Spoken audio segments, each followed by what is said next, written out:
kota. Adik-adik, Siti tinggal bersama keluarga. Di rumah Siti ada ayah, ibu, Siti, dan Ali. Mereka sering makan malam bersama. Ayah Siti sering bercerita usai makan malam. Siti dan Ali menyukai cerita binatang. Siti anak yang rajin di sekolah. Di sekolah, Siti dan teman-temannya hidup rukun adik-adik. Beberapa kegiatan di sekolah itu dikerjakan bersama. Nah, Siti sering bermain dengan teman. Mereka saling menghormati. Kebersamaan di rumah. Suasana kebersamaan di rumah Siti pada hari Minggu. Nah, ini adalah suasana kegiatan dari keluarga Siti di hari Minggu adik-adik. Ayah, ibu, Siti, dan Ali berada di depan rumah. Siti dan Ali sedang memberi makan ayam adik-adik. Lalu ayah membersihkan solokan, ibu menyapu halaman belakang rumah. Seusai bekerja, mereka makan bersama. Pernahkah adik-adik bekerja bakti dengan keluarga kalian? Nah, adik-adik, ini adalah kebersamaan di rumah Siti.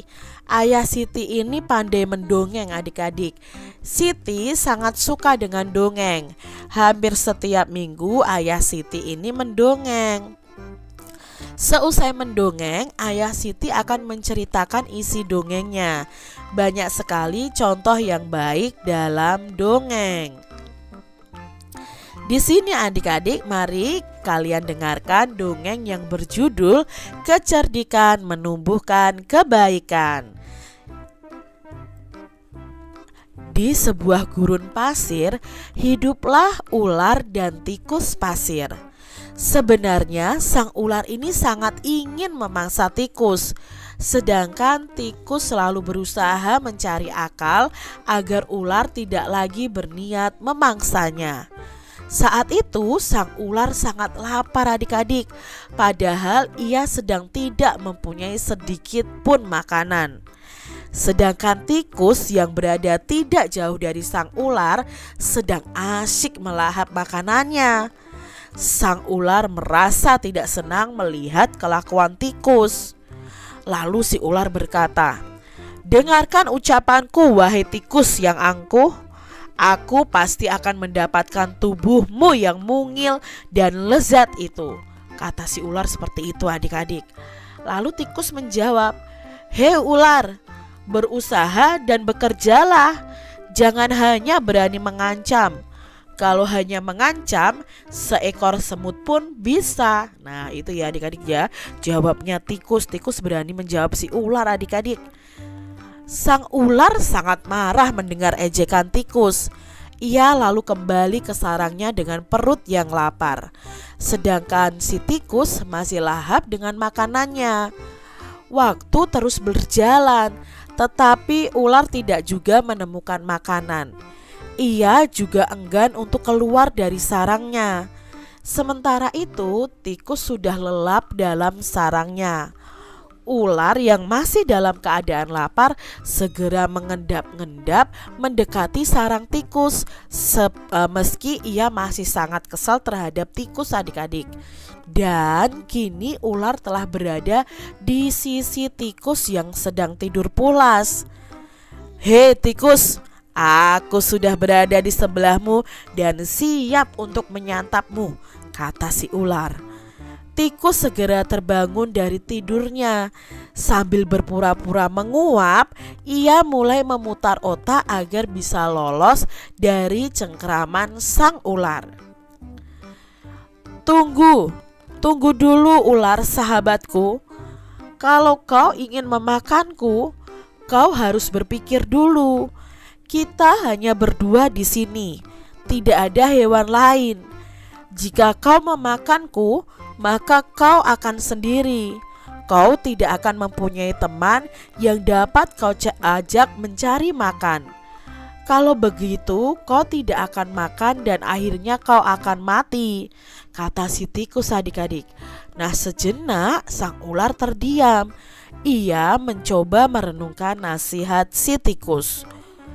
"Jadi, kita tidak bisa hidup sendiri?" tanya si ular. "Tentu, bukankah kita bisa berteman dan tentunya kita dapat mencari makan bersama?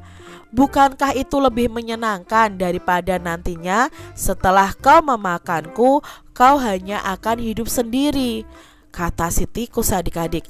Lalu ularnya mengangguk tanda mengerti. "Baiklah kalau begitu, maafkan aku," kata ular meminta maaf kepada tikus. Tikus pun memaafkan ular. Mereka tersenyum bahagia adik-adik. Kemudian mereka beranjak mencari makanan bersama-sama. Nah, cerita ini karangan dari Kak Nur Ngaini Solihati pada tahun 2007.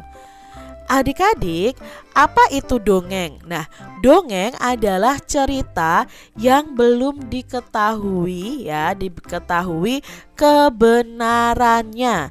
Jadi kebenarannya itu belum diketahui, termasuk dongeng tadi ya, tikus dan ular tadi adik-adik. Lalu salah satu contoh dongeng adalah fabel. Apa itu fabel? Fabel itu adalah dongeng atau cerita yang tokohnya adalah hewan atau binatang. Nah, dongeng fabel itu ada ciri-cirinya adik-adik. Simak dulu penjelasan berikut ini. Ciri-ciri fabel atau dongeng yang tokohnya binatang itu pasti yang pertama adalah menggunakan hewan sebagai tokoh ceritanya. Lalu tokoh hewan itu memiliki karakter dan sifat seperti manusia. Ular dan tikus tadi kan bisa berbicara, mempunyai sifat seperti manusia. Padahal kenyataannya kalau di sekitar kita tikus dan ular itu kan tidak bisa bicara adik-adik. Mereka juga tidak bersahabat ya. Mereka saling makan kalau di dalam kenyataannya. Tapi dalam cerita ini tokoh hewan itu memiliki karakter dan sifat seperti manusia. Lalu cerita fabel itu memiliki alur cerita ya. Lalu memiliki pesan-pesan kebaikan di dalam cerita tersebut. Dalam dongeng itu ada unsur-unsurnya adik-adik. Yang pertama, dalam dongeng itu pasti ada tokoh. Tokoh itu yang berperan dalam cerita tersebut. Lalu ada latar. Latar itu apa Kak Citra? Latar itu tempat terjadinya dongeng. Nah, dongeng tadi itu terjadinya di mana? Di gurun pasir adik-adik. Yang ketiga itu ada watak atau sifat dari masing-masing tokoh dalam dongeng. Nah, tadi misalnya kalau ular ya, wataknya itu pemalas karena tidak mau mencari makan ya.